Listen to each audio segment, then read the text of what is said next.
ध्यान से सुनिए, चैप्टर 9 है ना। 8 पढ़ लिए, अब 9 पढ़ेंगे। अब 8 में और 9 में क्या अंतर है यहां समझने वाली बात है। जब हमें 8 पढ़े तो उसके पूरे तरह से प्रॉपर्टीज को पढ़े। अब उसका थोड़ा सा एक्सपेरिमेंट करेंगे। क्या करेंगे? और उसका यूज करेंगे, किस प्रकार से यूज होता है। अनुप्रयोग मतलब वही होता है कि किस तरह से इसका प्रयोग करते हैं, है ना। तो उस ट्रिगो को किस तरह से यहाँ यूटिलाइज कर रहे हैं, यहाँ देखने वाली बात है। और इसमें क्या क्या पढ़ेंगे, किस तरह से पढ़ेंगे, वो सब ध्यान से देखो, है ना। अब सुनो ध्यान से, कह रहा है कि त्रिकोणमिति का कुछ अनुप्रयोग यानी कि एप्लीकेशन ऑफ ट्रिगोमेट्री, है ना, ट्रिगोनोमेट्री। अब एप्लीकेशन है उसका, तो इसका किस प्रकार से यूज करेंगे हम लोग ये देखते हैं। इसको हाइट एंड डिस्टेंस के नाम से जाना जाता है, दूरी और ऊंचाई। इनमें यही पढ़वे करेंगे ज्यादा, दूरी और ऊंचाई पढ़ेंगे इसमें। और इसी के सहारे कोण का भी मान ज्ञात कर सकते हैं। डिस्टेंस, हाइट एंड डिस्टेंस के नाम से जाना जाता है ना, ये दूरी और ऊंचाई। क्लियर? इतना तो बात सबको आता है। तो इसको पढ़ने के लिए क्या हमें ट्रिगो का सारा फार्मूला आना चाहिए, तो कोई दिक्कत वाली बात नहीं, सारा नहीं भी रहेगा तो, लेकिन एंगल वाला सारा फार्मूला आना चाहिए आपको, ठीक है ना। एंगल वाला जो 8.2 में पढ़ाए थे। तो चलिए ध्यान देते हैं। सबसे पहले इसमें थोड़ा सा बात समझने वाली है। इसमें दो ही चीज पढ़ना रहता है बुआ, अनमन कोण, और दूसरा पढ़ने वाली बात होता है उन्नयन कोण। कौन कौन बुआ? उन्नयन कोण पढ़ने वाला बात होता है। इसी दो कोण के बारे में पढ़ेंगे और कहानी खत्म करेंगे, और एकदम आसानी से समझ में आएगा। लेकिन उसको बात है कि बढ़िया से पढ़ेंगे, क्वेश्चन को पढ़ेंगे सही ढंग से, और उसके बाद फिगर बनेगा तो क्वेश्चन बनेगा। तो चलिए बात करते हैं अनमन कोण और उन्नयन कोण के पास पहुंचने की कोशिश करते हैं। उससे पहले को बात बताते हैं। एक आदमी है आ ई है छत, ई काथी है यानी कि भवन है। आई भवन के कोठा है, आ कोठा पर आई जमीनवे पर कोठा बनता है। अरे कोठा जो भी बनता है घर, वो कहाँ पर बनता है? जमीन पर। आई है भूमि। कहाँ है भाई? भूमि। बिना जमीन के तो बनना संभव नहीं, हवा में तो लटका नहीं सकता है। भगवान जी के डोरा लटका के रखो, ऐसा हो नहीं सकता है। तो ये भवन है। अब कोई आदमी यहाँ पे बालक खा रहा है, मान ले तो उज्जवल खा रहा है यहाँ पे, है ना। मान ले उज्जवल खा रहा है यहाँ पे, और यहाँ से उज्जवल का फ्रेंड आ रहा है ना, दौड़ते दौड़ते। ये बेचारा यहाँ से चिल्ला रहा है तो ताक रहा है, यहाँ से ये उज्जवल लेने से ताक रहा है। क्या कर रहा है? देख रहा है। ताक रहा है मतलब देहाती भाषा में देख रहा है ना। तो ये जो देख रहा है ना, ये देखने से जो लाइनवा बना ना, इस लाइनवा को हम लोग कहते काछी दृष्टि रेखा। कौन रेखा भाई? कौन रेखा? दृष्टि रेखा कहते हैं, है ना। जो दर्शक अपनी आंख से जहां देखता है, तो जो जिस चीज को देख रहा है उसका बिंदु और उसके आंख तरफ से निकला उसका बिंदु के मिलाने वाली रेखा को कौन रेखा कहते हैं? दृष्टि रेखा। अब ये वस्तु है, मतलब कोई वस्तु होगा, कोई आ रहा है तो उसको भी वस्तु में लेते हैं। और ये यहाँ से आंख है, आंख के बिंदु है, दोनों को मिला दिए, इस रेखा को कहते हैं दृष्टि रेखा। क्लियर है? एकदम कोई दिक्कत नहीं है। अब एक बात सुनिए ध्यान से कि यहाँ से जो दृष्टि रेखा के ऊपर से आंख से जो क्षैतिज तल बनेगा, यहाँ से कुछ क्षैतिज तल बनेगा।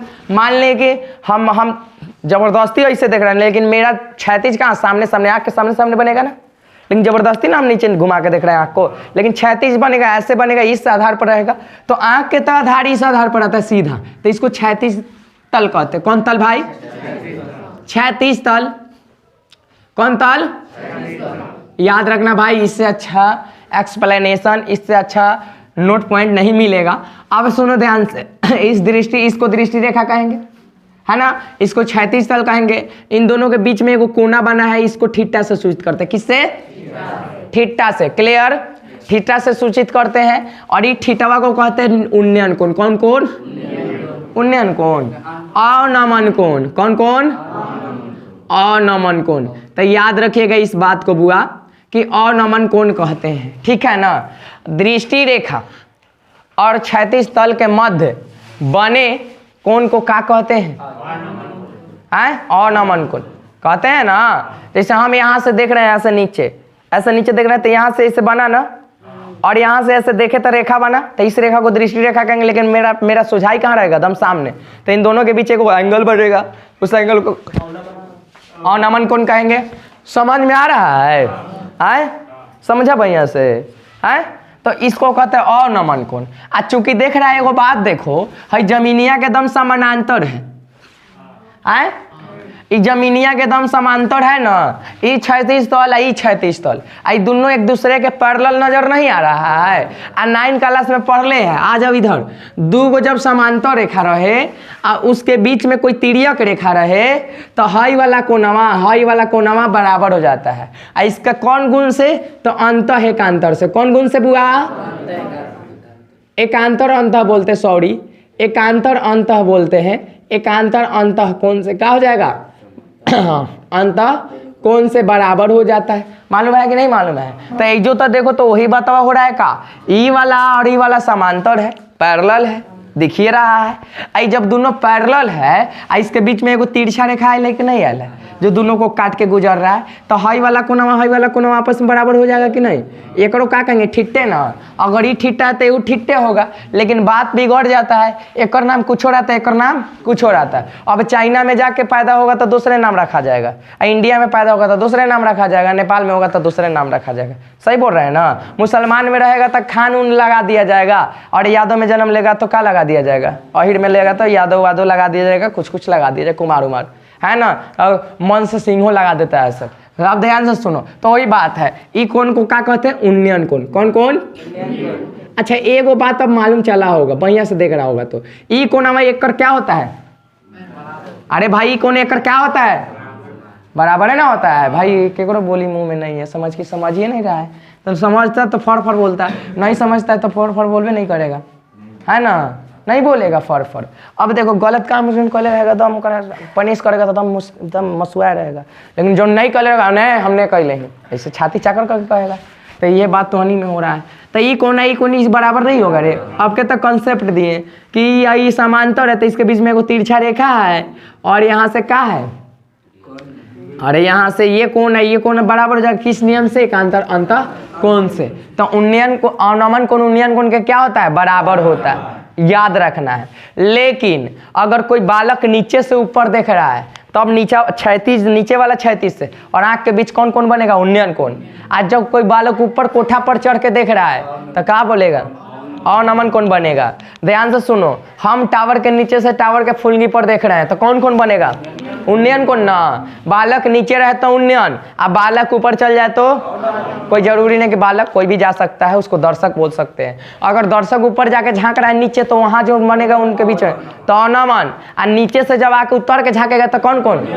सीख गया। आई दोनों को आपस में क्या होता है? क्या है? क्योंकि दोनों क्षैतिज तल समांतर होते हैं ना। अब इससे बेटर कहाँ से तुमको इंट्रोडक्शन मिलेगा? तो याद रखना, अनमन कोण सीख गया, उन्नयन कोण सीख गया। मिटा देते हैं अब कि छोड़ दे? मिटा दे ना, समझ गया ना? ये खाली समझाए हैं, कॉपी में नहीं नोट करना है। कॉपी में नोट करेगा तो वही पर रह जाएगा। अब चलो तीसरा का नोट निकल के आया, अब के सिखाए हैं। अनमन कोण जो होते हैं, अनमन कोण जो होता है केकर बराबर होता है? उन्नयन कोण के बराबर होता है। याद रखना, अनमन कोण उन्नयन कोण के बराबर होता है। अभी आप लोगों को हमने बताया। और उन्नयन कोण और अनमन कोण को कैसे सूचित करते हैं? ठिट्टा से। क्लियर? ठिट्टा से। ठिट्टा जहाँ न्यून कोण को दर्शाता है ना? ठिट्टा जहाँ न्यून कोण हो। अब चलिए क्वेश्चन बनाते हैं, एक एग्जाम्पल लेते हैं, ठीक है ना? ये तो रहा, क्या रहा? ये आपका रहा क्या? इंट्रोडक्शन, नोट्स जो भी बोलिए इसको। अब आगे क्वेश्चन एक बनाते हैं। चलिए एकदम सिंपल क्वेश्चन पहले बनाते हैं। कह रहे कि धरती पर एक मीनार ऊर्ध्वाधर खड़ी है ना? धरती पर एक मीनार ऊर्ध्वाधर खड़ी है और धरती के एक बिंदु से जो मीनार के पाद बिंदु से 15 मीटर दूर है, तब मीनार के शिखर का उन्नयन कोण 60 डिग्री है। तो मीनार की ऊंचाई ज्ञात कीजिए। चलिए ध्यान से सुनिए, एग्जाम्पल नंबर 1 है ना? एग्जाम्पल नंबर 1, यहाँ से बुआ वीडियो थोड़ा फ्यूज कर दो, क्वेश्चन लिख दे। यहाँ फ्यूज करने आता है ना? देखो बुआ, ये क्वेश्चन एग्जाम्पल इंट्रोडक्शन के बाद, धरती पर एक मीनार है, कुछ चीज धरती पर आता है, ऊर्ध्वाधर खड़ी है। ऊर्ध्वाधर मतलब ऐसे, है ना, टावर उसको कहते हैं। धरती के बिंदु से जो मीनार के पाद बिंदु से 15 मीटर क्या है, दूर है ना, दूर है। और मीनार के शिखर का उन्नयन कोण 60 डिग्री हो तो मीनार की ऊंचाई ज्ञात कीजिए। ठीक है ना। अब देखो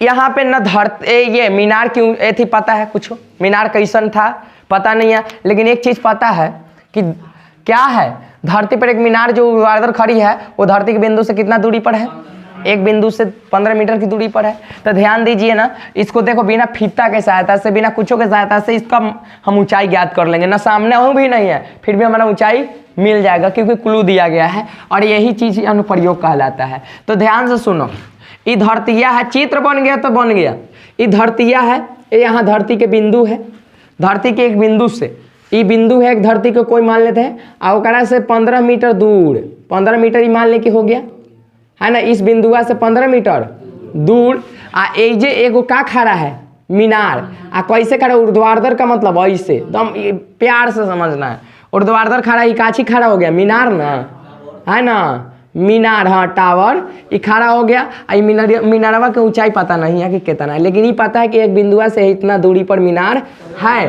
है ना। और कह रहा है ना कि मीनार के शिखर का उन्नयन कोण, तो मीनार के शिखर का मतलब फूलगी, एक उन्नयन कोण कहाँ बने, नीचे में ना, तुम लोग तो जानिए गया कि नीचे में बनेगा। तो ये ठट्टा हो गया, ठट्टा बोल रहे हैं, अरे कितना डिग्री हो जाएगा हो जाएगा।